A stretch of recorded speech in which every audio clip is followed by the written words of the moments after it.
Olá, meu querido aluno, minha querida aluna, sejam todos bem-vindos a mais uma aula temática para a nossa OAB Tributário segunda fase. É um prazer reencontrá-los aqui. Hoje vamos tratar de um tema maravilhoso que tem uma recorrência muito expressiva na sua prova da segunda fase, que é o tema das imunidades tributárias. E é um prazer falar para vocês sobre esse assunto.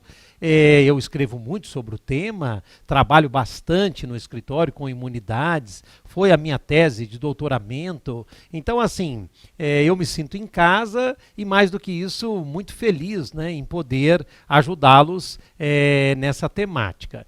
É claro que o aprofundamento da matéria não vai acontecer nessa aula, como o próprio nome diz, né? É uma aula temática que vai trazer elementos úteis para a sua prova da OAB segunda fase. Mas amanhã, quando você for meu aluno na pós-graduação em Direito Tributário, aqui do CERS, por mim coordenada, aí você terá a oportunidade de estudar muitas horas sobre o tema das imunidades e essas aulas eu que as ministro, né?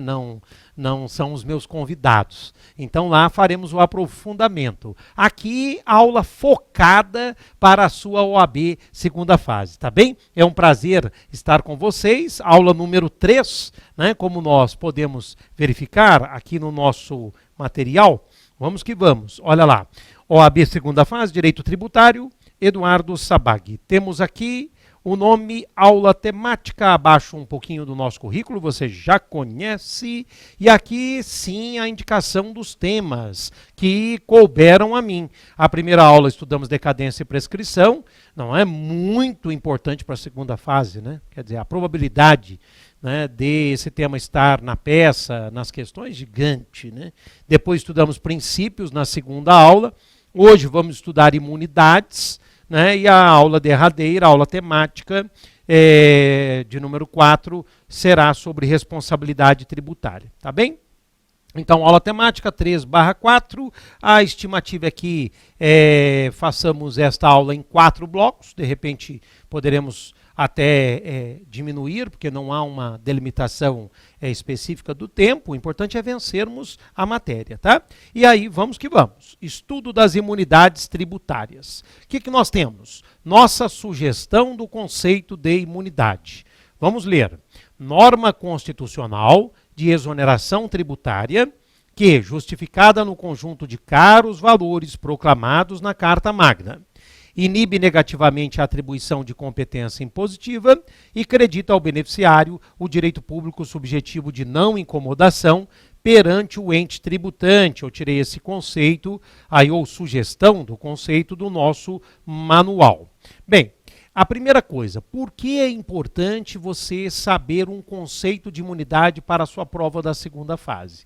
Ora, se a peça trouxer como tese a matéria imunidade, isso já aconteceu, mas incontáveis vezes, você vai precisar de um conceito. E esse conceito não está no nosso Vademecum, tá bem? Então é muito importante que você tenha um conceito em mente. Ah, professor Sabag, eu preciso decorar? Não, mas você tem que dispor desses elementos que estão aqui para trabalhar com eles no momento oportuno, tudo bem? E da mesma forma, se vier uma pergunta sobre imunidade, como é que nós não vamos conceituar imunidade? Eu trabalho com imunidade no escritório e não levo um conceito para a petição? Isso é impossível. Então, eu começo com esse dado útil, né, utilíssimo. Você tem que dispor de um conceito, ou pelo menos boa parte dele, no momento da sua prova da segunda fase. Tá bem? Então vamos lá. Ó. Norma constitucional de exoneração tributária, que, justificada no conjunto de caros valores proclamados na Carta Magna, inibe negativamente a atribuição de competência impositiva e credita ao beneficiário o direito público subjetivo de não incomodação perante o ente tributante. Não é? Só esse conceito ocuparia aqui 1 hora de aula, para você ter uma ideia, porque eu poderia explicar pedacinho por pedacinho dele, mas não é o propósito. Eu começo já mostrando o conceito e sigo com a matéria. Olha lá. Se a norma tem sede constitucional, vamos chamar de norma de imunidade, norma imunizante, imunitória, imunizadora, né? Se a norma tem sede infraconstitucional, poderá ser uma norma de isenção, isentante, isentiva ou isencional. Eu trago aqui os sinônimos para vocês, né? Isso é muito perceptível. Se a norma, né, de exoneração ela habita a Constituição, nós iremos apelidá-la de norma de imunidade. Não é? Agora, se essa norma, né, desonerativa habitar uma lei, poderá ser uma norma de isenção. Então, a diferença básica entre imunidade e isenção está nesse elemento topográfico, né, topológico, que diz com o lugar, o habitat, não é mesmo? Então, se eu estou falando de Constituição, eu estou falando de imunidade. Se eu estou falando de lei, eu estou falando de isenção e não estou falando de imunidade, né? Agora, há uma pimenta aqui, um condimento a ser colocado no nosso prato. Por quê? Porque nós temos 2 artigos na Constituição que trazem a equivocada expressão são isentas de. Ó, perceba, eles estão na Constituição. Então, que história é essa de são isentas de? Tudo bem? O certo seria são imunizar. Como assim são isentas de? Tá? E aí a segunda fase da OAB pode reproduzi-los e pedir a sua opinião. Tá joia? Bem, a sua opinião não será apenas sua. Ela é uma opinião da doutrina majoritária do STJ, do STF, portanto de todo mundo. Esses 2 dispositivos que estão na Constituição, que trazem a expressão são isentas de, são dispositivos de imunidade. Então, na hora da OAB segunda fase, você poderá ter a tranquilidade, né, para registrar ali que se trata de dispositivos imunizantes, imunitórios e imunizadores. São eles, 195, parágrafo 7º, veja o texto, são isentas de contribuição para a Seguridade Social às entidades beneficentes de assistência social, que atendam às exigências estabelecidas em lei. Muito cuidado com a grafia beneficentes. Não existe beneficiente no planeta, hein? Olha o deslize aí em português, é beneficentes, tá joia? E 184, parágrafo 5º da Constituição. São isentas de impostos federais, estaduais e municipais as operações de transferência de imóveis desapropriados para fins de reforma agrária. Beleza? E aí logo abaixo é o registro. São verdadeiras imunidades, tá bem? É claro que a maior tendência de solicitação está em primeira fase, né? Como a OAB já fez. Copiou os 2 dispositivos e perguntou, isso aí é isenção ou imunidade? A alternativa correta a ser assinalada era imunidade. Mas é claro que isso também pode voltar aí na prova da segunda fase. Agora, ditas essas palavras iniciais, já passamos pelo conceito, já vimos 2 dispositivos que registram falsas isenções e verdadeiras imunidades. É importante nós, aqui, numa aula como essa, nos atermos ao principal dispositivo de imunidade. Eu digo principal porque realmente é o que mais cai em provas, é o que é mais estudado pela doutrina, é o que transita com maior frequência nas disputas judiciais. Eu lhes apresento o artigo 150, inciso 6º da Constituição. Ali você vai encontrar hoje 5 alíneas.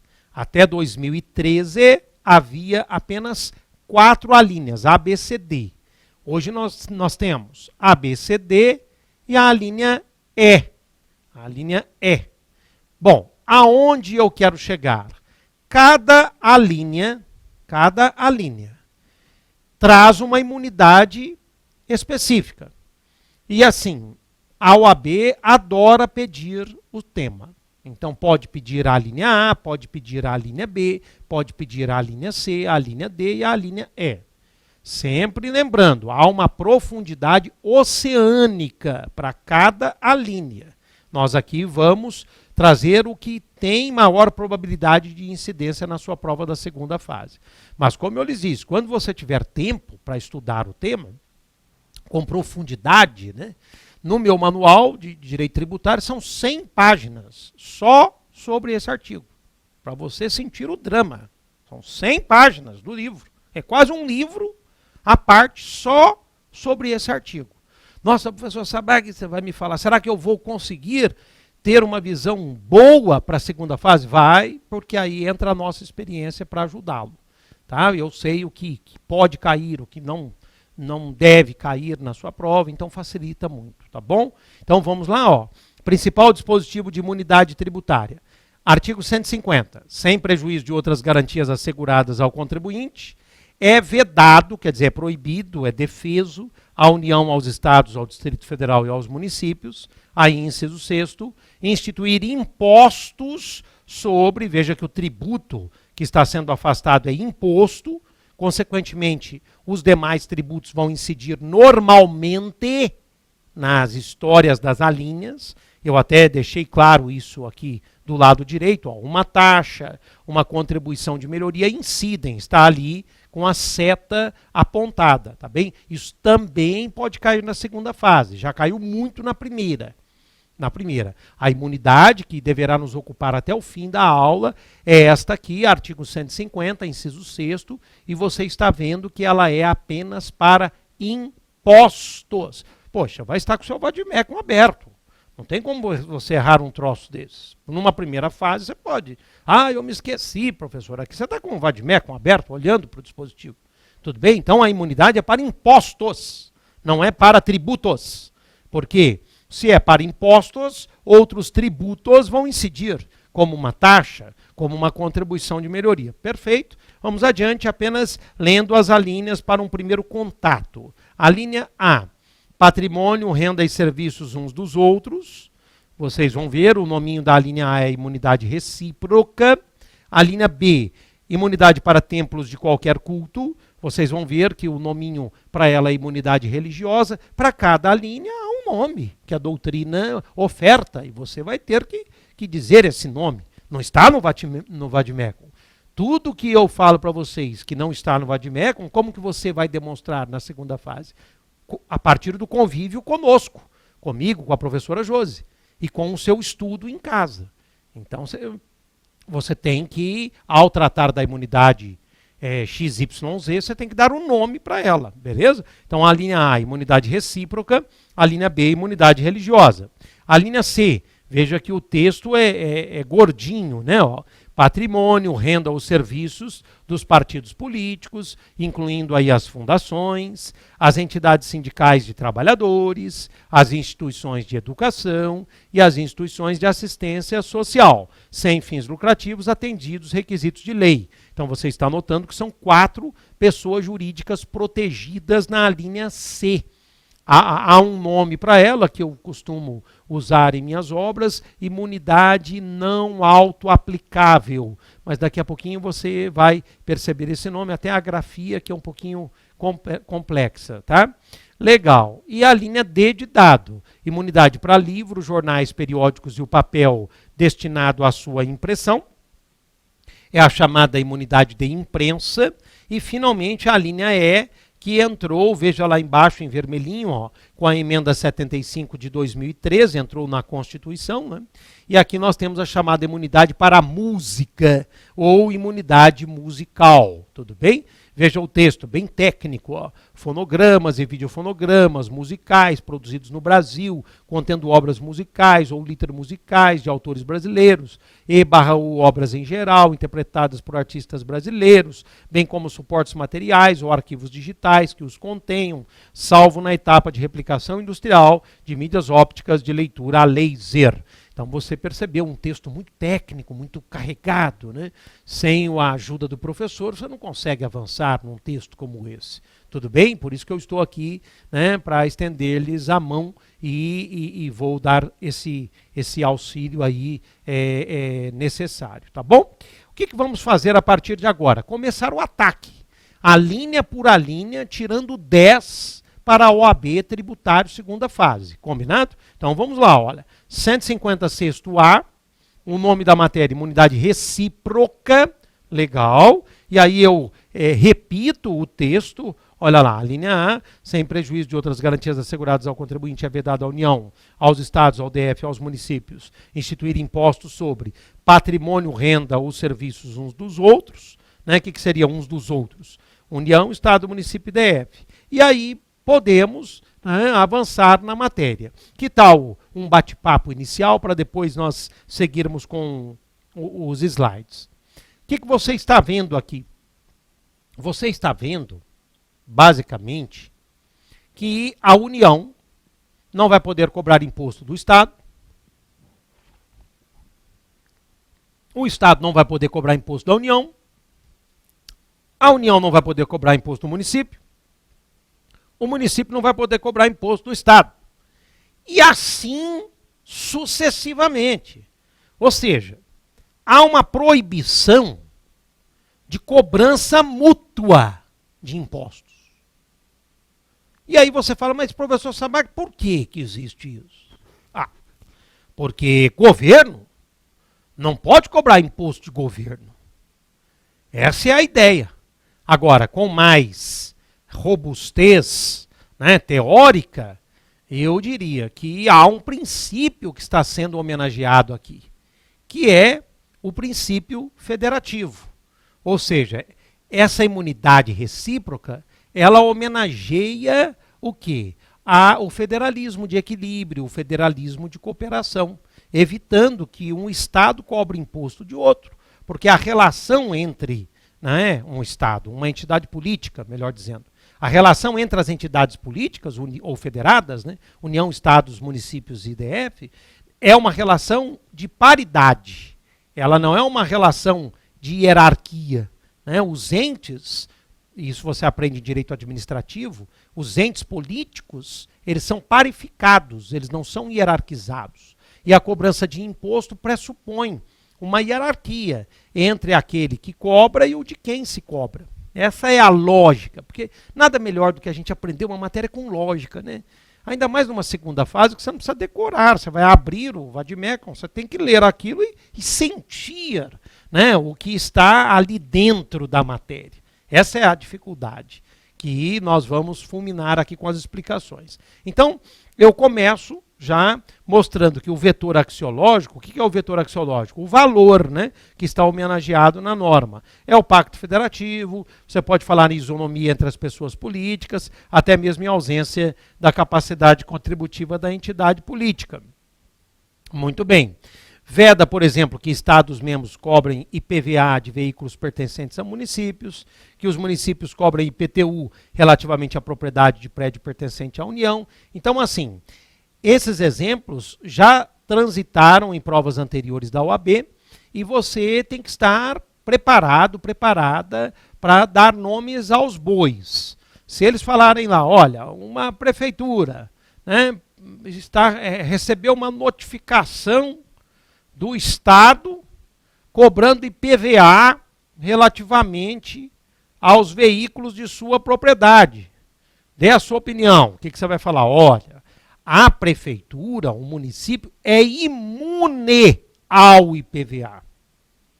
Beleza? Você vai citar o 156A, vai falar em imunidade recíproca e vai explicar que há uma lógica nesse dispositivo imunizante, que é a homenagem que se faz à federação, uma vez que as entidades políticas não podem cobrar impostos umas das outras. Quer dizer, aí a OAB já vai perceber que está falando com o aluno do CERS, né? Que são vocês os mais bem preparados do Brasil, tá bom?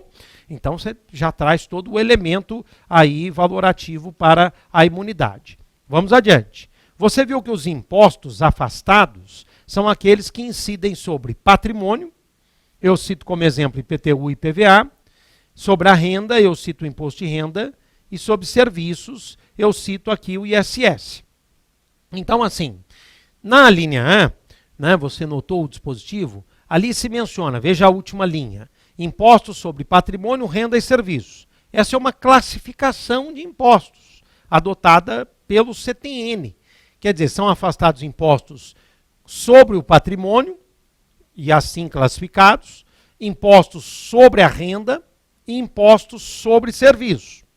Exemplos eu citei: IPTU, IPVA, o IR, o ISS, beleza. Agora, a pergunta que não quer calar e que pode vir na sua prova é: e com relação aos outros impostos?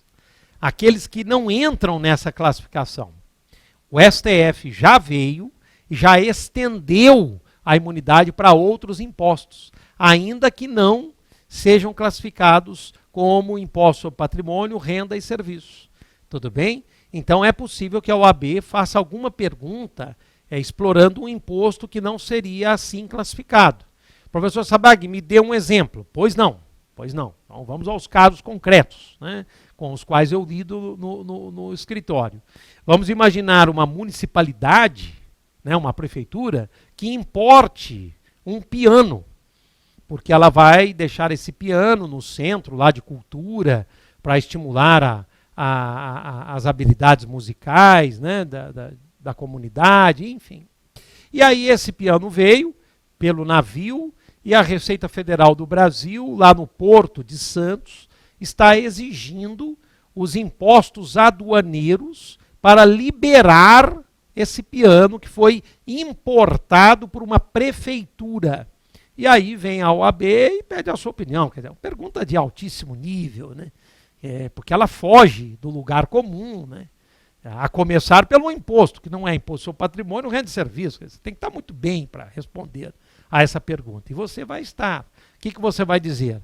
Que a Receita Federal está errada, que não deve ser exigido um imposto de importação.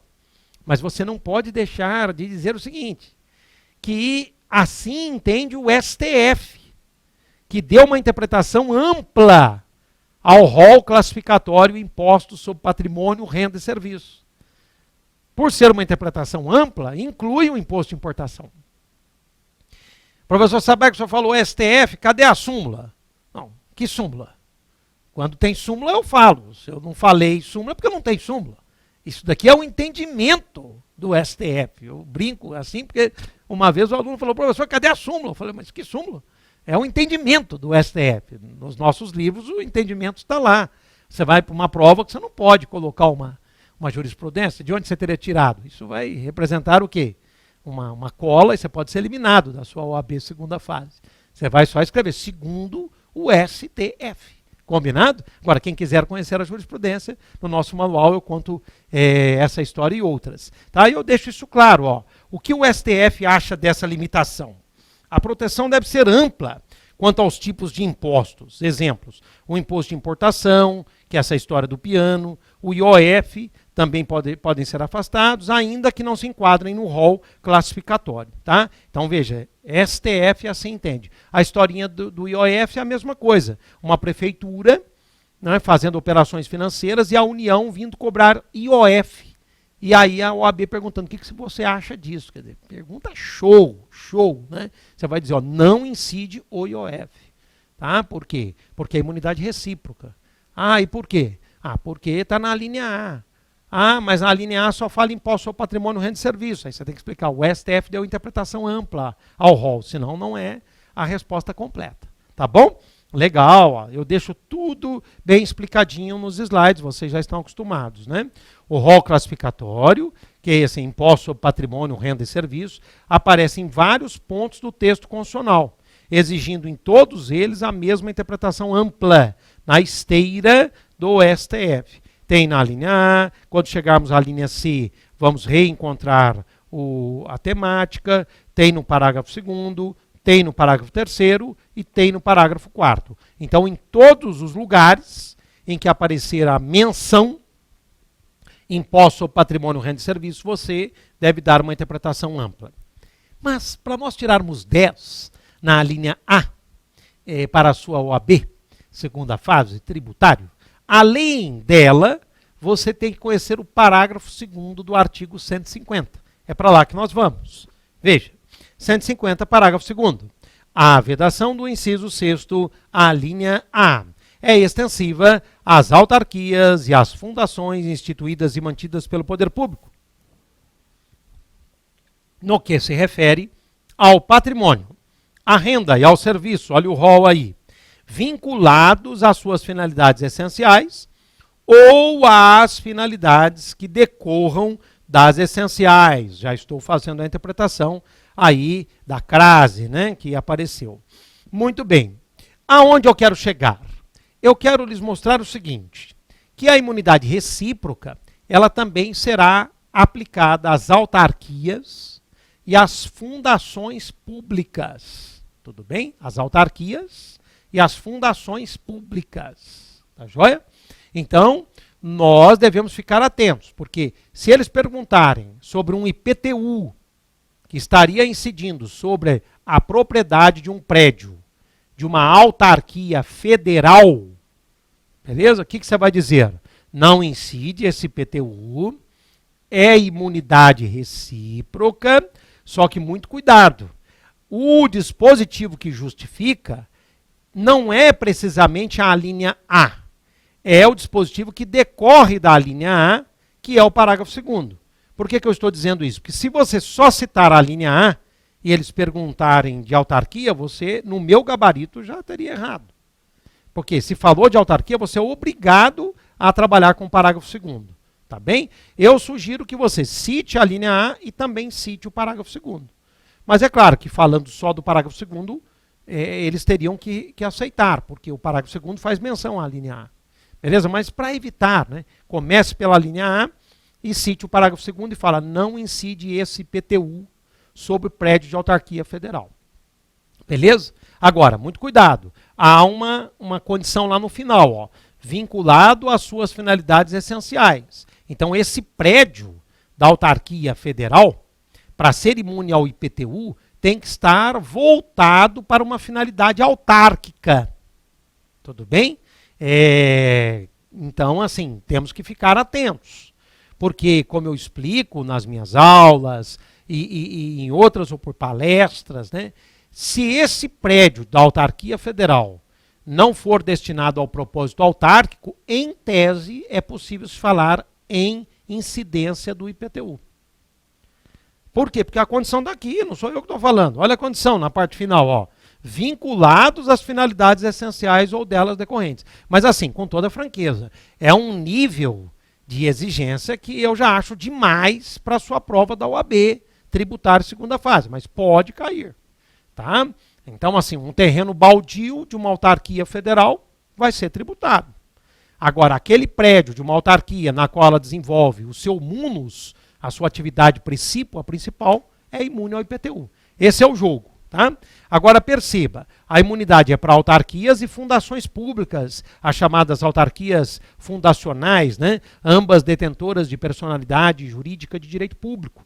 Por isso que a lógica permanece aqui. Governo não pode cobrar imposto de governo, né? Mas quem que teria ficado de fora, ainda pertencendo à administração pública indireta, né? Ainda pertencendo, duas entidades, né, ficaram de fora. Quais são elas? Né? Eu me refiro às sociedades de economia mista e às empresas públicas. Sobre elas vai haver o que? A tributação normal. Eu disse normal. Vamos então aos slides. 150, parágrafo 2º, imunidade recíproca, extensão lógica para autarquias e fundações públicas, porque ambas detêm personalidade jurídica de direito público. Cuidado, a proteção imunizante deve se situar no contexto de uma vinculação com um propósito autárquico ou fundacional. Tudo que eu já falei está digitado, né? E aí eu prossigo. Quem não recebeu a proteção? Empresas públicas e sociedades de economia mista. Aqui prevalecerá a incidência dos impostos, né, normal, ou seja, como regra. Tá? E por que eu estou dizendo como regra? Veja o importante. O STF garantiu a imunidade para certas empresas públicas e sociedades de economia mista que desempenham serviços típicos de Estado. Então, temos 30 segundos para fechar esse bloco. Vamos entender. A sociedade de economia mista vai pagar o seu IPTU, vai pagar o seu IPVA. A empresa pública também, porque elas detêm personalidade de direito privado. Não tem sentido haver uma proteção aqui. Tudo bem? Mas, o que nós vamos aprofundar daqui a pouquinho, no próximo bloco, o STF analisou retumbantes, emblemáticos, paradigmáticos casos de empresas públicas e sociedades de economia mista que, por desempenharem um papel dotado de estatalidade, são as chamadas funções típicas de Estado, passaram a desfrutar da imunidade. E a FGV, na sua prova, já pediu. Aliás, foi peça até isso. Peça. Tá? Então, nós vamos fazer uma pausa e daqui a pouquinho nós vamos conhecer quais são essas entidades. Empresas públicas, sociedades de economia mista que, por exceção, desfrutam da imunidade. Tá? Só para matar a curiosidade, falaremos dos Correios, falaremos da Infraero, falaremos da Companhia de Águas e Esgotos de Rondônia e falaremos também de algumas sociedades hospitalares, entidades hospitalares que também desfrutam como sociedade de economia mista dessa benesse. Benesse se escreve com 2 S. O que é benesse? É proteção. Então, quando nós vamos falar em imunidade, nós falamos benesse constitucional, ou seja, uma proteção constitucional.